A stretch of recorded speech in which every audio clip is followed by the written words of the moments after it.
All right, let's talk about self-control. We all think we know what it is, right? It's that epic battle inside your head, your rational self versus your impulses. But what if I told you that whole picture is completely wrong? Let's get into it. You know the feeling? We've all been there. You're trying to be good, but that chocolate bar, or hitting the snooze button, or the urge to just put off that thing you need to do, it just wins. It feels like a genuine struggle, a fight happening right inside your own mind, between the you that knows what you should do and the you that just wants. And this idea of an internal battle, it isn't new at all. In fact, we've been framing it this way for thousands of years. It's almost like a foundational myth we tell ourselves about how our minds are supposed to work. So let's start with that classic model of self-control, an idea that goes all the way back to the ancient Greek philosopher, Plato. He pictured your mind as being driven by a charioteer. For something like 2,500 years, this has been the default metaphor. You've got the rational you, that's the charioteer. And it's his job to use logic and willpower to control these two unruly horses, which are, you guessed it, your feelings and your raw impulses. It makes a ton of sense, doesn't it? Reason is in charge, keeping our wilder side in check. But here's where it gets really interesting. What if that entire model is just flawed? What if reason isn't the heroic driver taming the beasts? What if it's something else entirely? And that question leads us to a pretty radical counterargument from the 18th century philosopher David Hume. He took a look at this whole setup and came to a completely different, almost shocking conclusion about who's really running the show. Now, when Hume said this, it was totally revolutionary. And we need a quick clarification here. When he said passions, he didn't just mean intense stuff like anger or lust. No, he meant all feelings, big and small, the whole spectrum of what makes you feel good or bad about something. So here's what Hume was getting at. You don't decide to do something based on pure logic. You decide because of a feeling. The feeling sets the goal first. Reason doesn't create the desire. It just gets hired afterward to figure out the best way to get what the feeling already wants. You can think of it like this. Reason is the brilliant, high-powered consultant, but your feelings are the CEO who makes the final call. For centuries, this was just a philosophical debate, right? Plato's charioteer versus Hume's slave. But now, modern neuroscience can actually peek inside the brain while it's making a decision.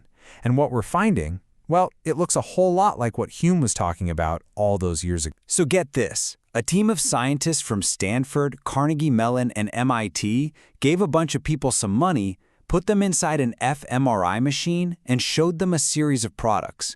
They were literally watching the decision-making process unfold in real time. And what they found was fascinating. The decision wasn't really happening in the brain's logical prefrontal cortex. Not at all. It was a straight-up battle between two feeling centers. On one side, you had the nucleus accumbens, the pleasure center, lighting up with the anticipated joy of owning the item. And on the other, the insula, the pain center, lighting up with the anticipated pain of spending the money. And the outcome was incredibly clear. The researchers could predict whether someone would buy an item just by looking at which feeling was stronger. Was the pleasure of getting the thing more powerful than the pain of paying for it? It wasn't a rational calculation. It was a pure contest of feelings, and the stronger feeling won, every time. So this leaves us with a pretty huge question. If there's no single rational charioteer calling the shots, then what exactly is happening inside our heads? Who or what is actually in charge? And this brings us to a much more modern and maybe a little stranger view of how the mind works. Forget the idea of a single executive. Instead, I want you to picture your brain as a loud, busy parliament, full of competing factions. This is called the modular view of the mind. The idea is your brain isn't one unified thing. It's made up of different systems, or modules, and each one has its own agenda.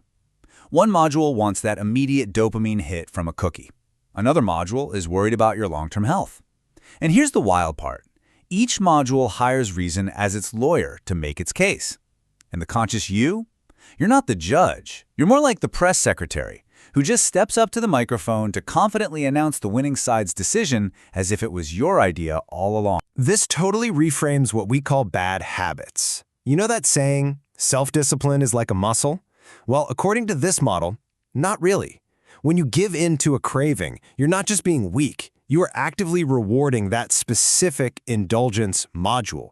That shot of pleasure reinforces it, makes it stronger, and makes it way more likely to win the next vote in Parliament. Okay, so if fighting our impulses head-on is the wrong strategy, and our own reason is basically a hired gun for our feelings, what are we supposed to do? How do you actually gain some control in this chaotic committee meeting in your head? Well, luckily, this new understanding of the mind also points to a new strategy. It's not about fighting harder. It's about fighting smarter. It's about changing the rules of the game completely. There's a powerful technique for this called RAIN. First, R is for recognize. Just notice the feeling or the craving as it pops up. Then A for accept it. You don't have to like it, just let it be there without trying to shove it away. Then I for investigate. Get curious about it. What does this urge actually feel like in your body? Is it a tightness, a buzzing? And finally, N for non-identification. This is the key. You realize this feeling is just an event passing through you. It's not the core of who you are. And here is the genius of this approach.